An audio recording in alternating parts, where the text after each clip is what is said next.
Sage Wanderer here, and as you can see, I am not currently camped out on the property. So this is a situation report and an update on the land deal and the channel, and just, I don't know, my channel's kind of turned into a vlog to some degree because um, I can't really I can't really talk about the topics and the things that I want to talk about because I'm so distracted with my situation.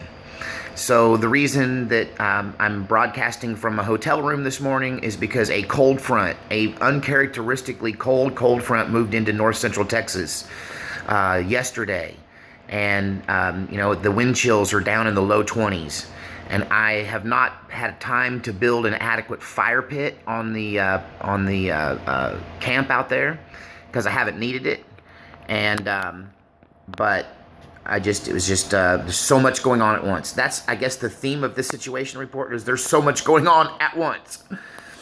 And, but the main situation I'm dealing with is that I'm officially homeless, but I could not handle the cold temperatures last night. I knew I did not have, if I don't have a fire pit out there, I'm a little afraid to build a fire in high winds because, Parker County is known as the wildfire capital of the world. I cannot believe that my property has never burned. It still has those original old trees all over it. And, I mean, when you get to see some of the back beauty of the back property, you're going to be really surprised because, I mean, I got a pecan tree back there that's got to be a couple hundred years old. I mean, it's huge and ancient. And I was looking at it. It looks a little sick, but I'm waiting till the leaves pop out and we'll see. Maybe we'll cut away the dead wood and try to help it, But, so, I don't want to risk burning down the property by having a big open fire. And the solo stove would not have been enough to help me in those temperatures. It just would have been painful, and it didn't make sense to do it since I did have enough money to get a hotel room for a couple of nights till this blows over, and then we'll be back to the, mid 50s and at night and the upper 70s during the day. But right now, the high the last couple of days has only been about 50 out there because it's even further north than Weatherford, Northwest. And, but it's, it's a little bit cold. So I just went ahead and sprung for the room. Now, I want to get back to making great videos like Coffee Talk and Coffee Talk. And I've got a lot to talk about. The political climate has changed a bit, since the Mueller report has come out, and I've been watching that as closely as I can while still trying to remedy my temporary homelessness. So, just so you guys know what my plan is, I do have a plan, and now my son's involved a little bit. He's helping me. I wasn't sure if he was going to fall onto my side or side with his mother, and I haven't had a chance to talk to him much since I split. But he's, agreeing to help me out. So we're going to get a Patreon set up. We're going to get a PayPal set up. He's going to help me with that. And as far as my land development goes, I've made some decisions. Thank all of you for not just the financial help that you've given me, and not just the wonderful gifts you guys gave me in care packages I got. It was really awesome. Thank you for I think the 2 or 3 people that sent me varying sizes of care packages. That was really cool, and everything in there was useful. So thank you.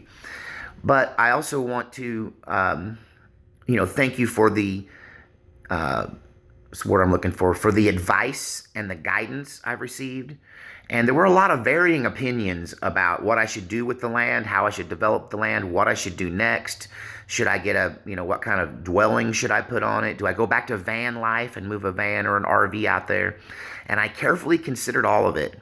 The cheapest RV I could find that looked like everything worked, and I kind of need it to be a motorhome if I'm going to go that route, because I need to be able to drive it into town to replenish the water supply, because I don't have a well out there, and to be able to dump the system.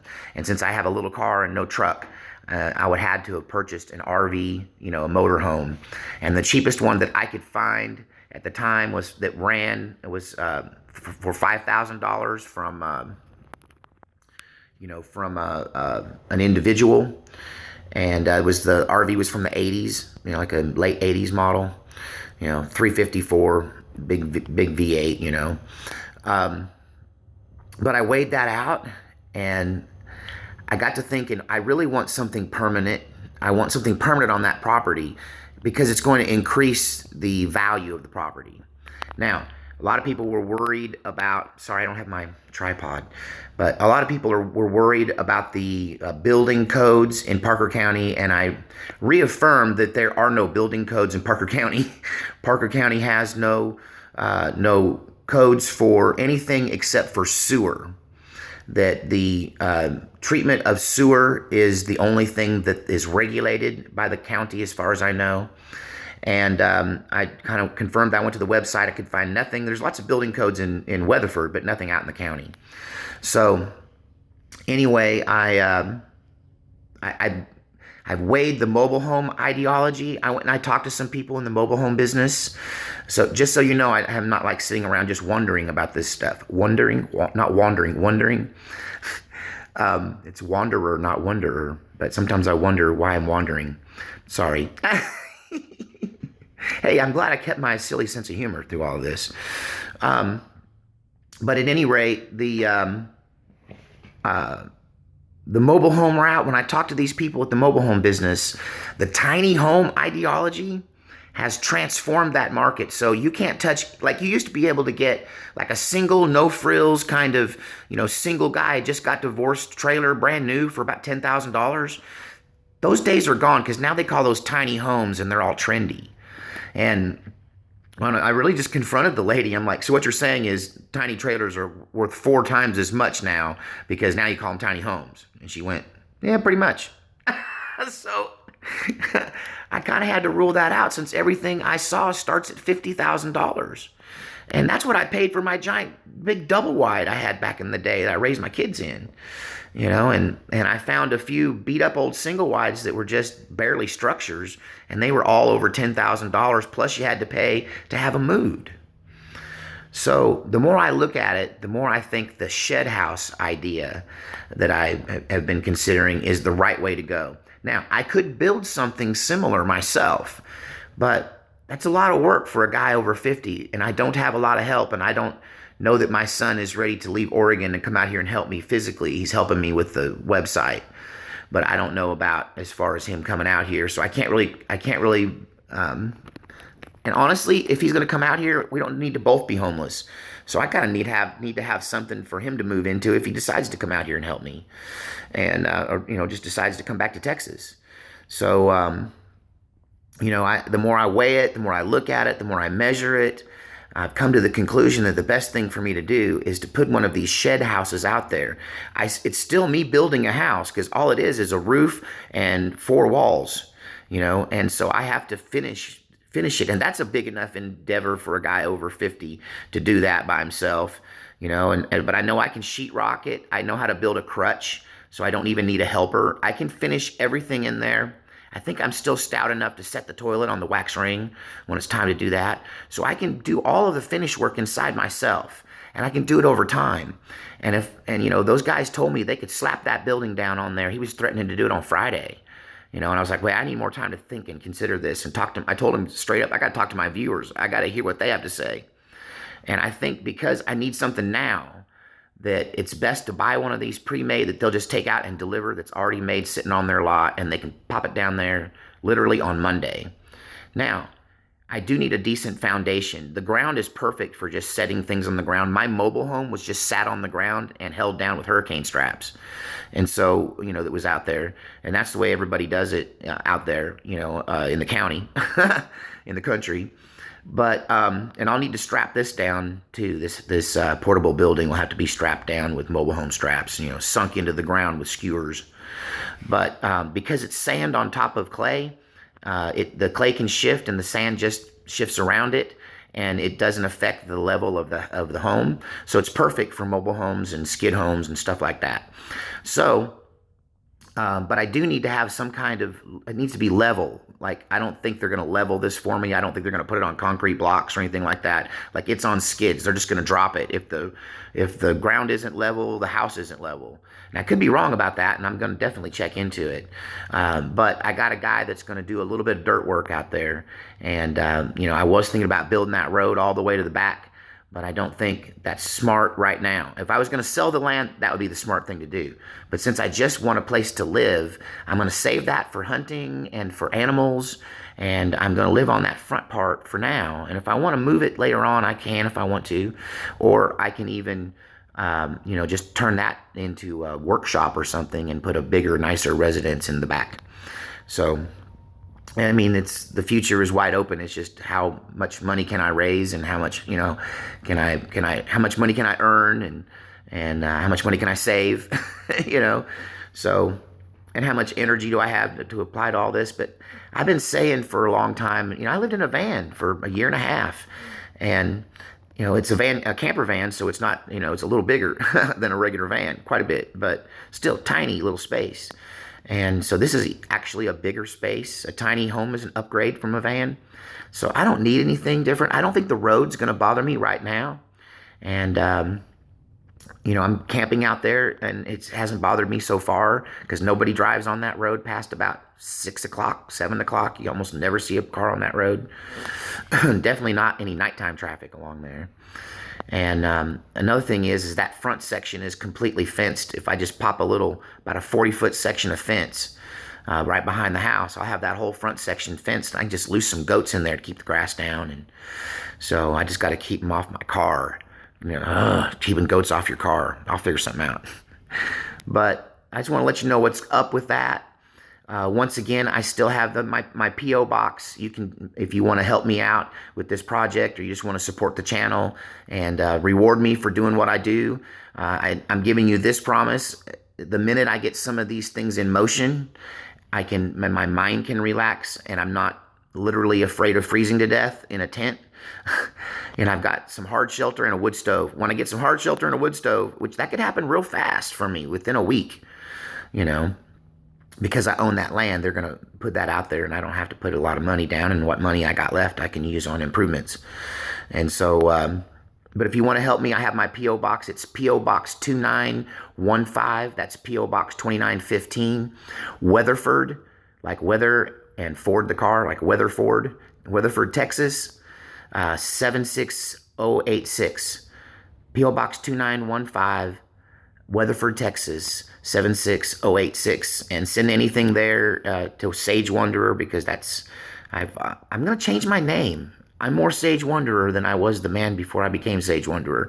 The new me, this is who I am. I may change my name, just change it. What do you think? Should I change my name?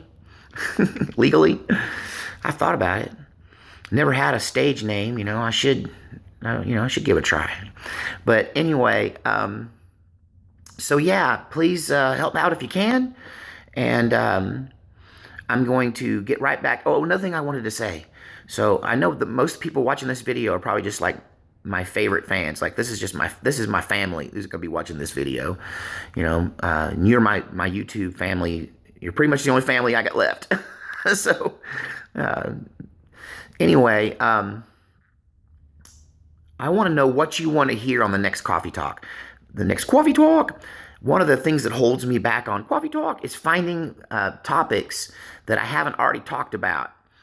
And since Coffee Talk is for things that I find interesting but don't believe, it kind of narrows it down, because I believe a lot of stuff. Like, I can't do a Coffee Talk on certain things because I believe them, And there's been some instances where I did Coffee Talks and I didn't believe them, but after I did my Coffee Talk, I went back and looked at it and went, no, that's true. I totally believe all of that, so... But yeah, just throw some ideas on the wall and see if one sticks. And I'll try to get some research done. I have today. So if you want to throw a topic at me today, maybe I can get some research done today. And maybe the next day or two, I could get you a Coffee Talk or two. And I have a coffee maker in the room. So I'm not crazy about plastic coffee makers, but I'm making do.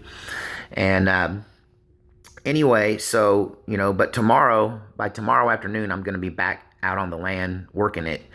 I've got to improve the camp. I got to build a fireplace, But maybe by Monday, if I can get them to come out and do the dirt work, maybe they'll deliver the house on Tuesday or Wednesday, and I'll only be camping out for 3-4 days. And the weather is supposed to get a whole lot better. But tell me what you think in the comments section about the decisions I made. I'm going to go ahead with the shell house. And that way I can finish it inside. It'll give me immediate shelter. I'm going to get electricity hooked up to it right away and get internet access so I can keep making these videos. I got to get a Wi-Fi out there because my 4G, there isn't any. It takes like an hour. I mean, it says it's going to take 2 hours to upload a video. Sometimes it takes all night to upload a video from out there. Sometimes you get morning videos in the middle of the night from me lately because it takes that long to upload them. So I got to pay for the radio Wi-Fi out there. You know, one of the problems is living way out in the middle of nowhere, but it is available. So, you know, shelter, electricity, Wi-Fi, so I can keep doing what I do. And then I'll start working on the interior. I think a wood stove is the very next thing so that I have heat. And which it won't be a problem soon. It'll be hot as all get out. So insulation will also be at the top of the to-do list. And I'll get a porta potty dropped out there so I'm legal with the county. As long as I have a porta john out there, I'm okay. And I know those are just for a small monthly fee. They'll drop them out there. And then I'm living. I have a place of my own, someplace no one can run me off of. And I can maybe breathe for the first time in years. Gosh, wouldn't that be great? And then all I got to do is figure out the well and the septic. God did it for me last time. You know, I had some miracles happen last time to make that happen when I first put when I first homesteaded that other section of land. And so it'll happen again. God takes care of me. So I'm going forward in faith, and I'm going forward boldly. I'm boldly going forward. And it couldn't be possible. None of this would be possible if it wasn't for all of you who've helped me. Thank you so much. And I'm going to work to get stabilized so I can continue to give you the kind of content that made this channel, well known and got me all of these subscribers. And I'm going to get back to making great content. I'm just going through a little crisis. Some YouTubers might have shut their channel down when they were going through what I'm going through. And I still have some personal things to talk about. I may use this channel to vent about the final end of a 31-year on-again, off-again relationship. That's kind of a big deal. So not only am I dealing with being homeless, I'm dealing with an end to I kind of been with that woman, except for rare exceptions. I did get divorced from her, and I married another woman in between, and then that didn't work out. And then I went back, and I married her a second time. So even though we've been separated more or less, we're emotionally separated for sure, with me living in the van. We were still hooking up. We were still, I was still helping her we were still around each other. We spent a lot of time together. It's just we were emotionally crippled until it finally just died, and I had to escape. And I needed to come back here and deal with my land and start my life. I knew that I didn't have anything in Oregon besides that home that we put together. And I left it with her. I left the business with her, and I just decided to start from scratch. And you guys really made it possible. This would have been a real disaster without you. But I've got that emotional stuff I'm going through that I've got to think through and talk. It's just so much going on with me personally. It's really hard for me to focus. And other YouTubers might have just shut their channel down while they dealt with all of this emotional baggage and difficulties. But I'm going to have you guys live it right along with me. You're going to watch them as they level the land for that building to go in. And you're going to watch as they drop the building and set it in place. And you're going to watch as I stuff the insulation and stuff. If you want to. I'm not forcing you like, you will watch me. No. You'll get to see all that because it's going to be part of it. But I want to keep making videos about the culture war. I'm seeing a new side of the culture war since I've been in Texas. I've been dealing with the lefties and how all of this has affected them and made them crazy. But there's a form of Trump derangement syndrome, but it's what I call reverse Trump derangement syndrome that I'm starting to see here in Texas. There's some angry people here. They're angry about the culture war, and they're isolated from it, so they don't have the frontline experience that I've got from being on the front lines in Portland. But it's like, the pulse around here is angry. Yeah.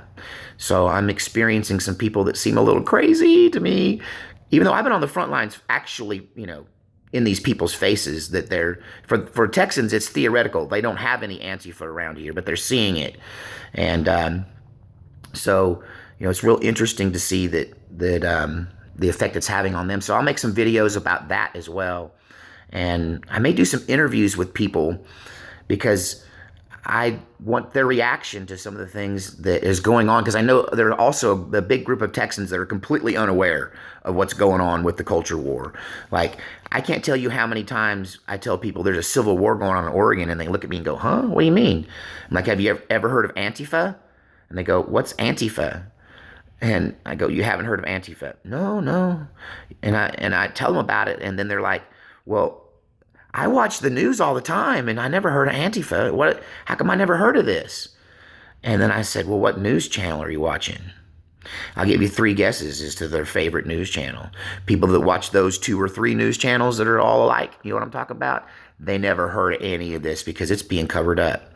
So that kind of coverage, the other side of the culture war, that's coming from me as well. So be patient.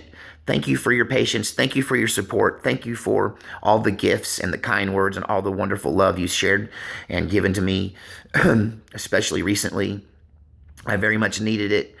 And I covet your prayers. Continue to pray for me. I know it's powerful, and I definitely need your prayers. And hopefully my homeless situation will be short, and at least I'll have some kind of basic cabin to live in. It's the quickest way to get me up off the ground and away from the snakes, because it's about to get warm, and the snakes and the fire ants are already awake. Well, not the last couple of days. They went back to sleep because it turned winter here. That's why I had to get a room. I really don't want to die. I really don't want to die from exposure. And I know you couldn't. It's probably not likely I would, but I'm old and achy and everything hurts. And a freezing cold night at because it froze last night out there, sub freezing temperatures. Wind chill would have been in the teens because there was a 30, 40 mile an hour wind yesterday.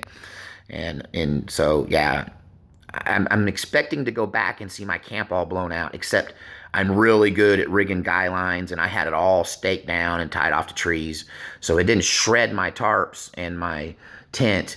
Then it all should be okay. But I'm going to probably go out there this afternoon and have a look. So anyway, thank you for your help. Love you guys, and God save our republic.